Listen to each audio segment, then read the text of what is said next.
Hello welcome and welcome back to my mini blog. तो आज आपण मानक गोटे मैं बहुत बढ़िया जिनिसटे देखामी जेनटा कि आम होममेड है आपण मैंने भी समस्ते करेंगे घरे।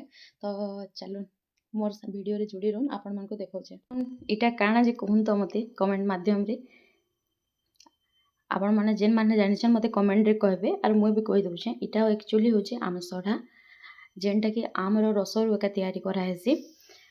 तो इटा बहुत डिलीशियस भी आ बहुत टेस्टी लागसी जेन एटा बहुत दिन स्टोर होकर भी रहसी। देखो एटा एंता पीस पीस कर कटा हेसी एटा रोल करा हिचे आ एटा के एंता छोट छोट पीस करा हेसी फ्लावर पैटर्न रे बहुत बढ़िया भी दिसुचे। देखुन आ एटा खाबार बहुत यम्मी लागसी हला हमर एटा जेन दड़ा चकटा हेसी भात खाइला बेल के सेतिरे आमे एटा चटकी करी खाइ पारमा बहुत डिलीशियस लागसी सादा पाटी रे भी खाइले।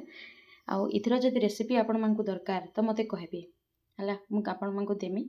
आउ इटा एक्चुअली इटा मोर माँ प्रिपेयर करिछन बोले सासू माँ। तो केनता हिची काना मते कहबे खाली लुक वाइज टेस्ट तो करि नै पारन लुक वाइज मते कहबे आर जदि रेसिपी दरकार बोले मते कहबे मैं देमी हला।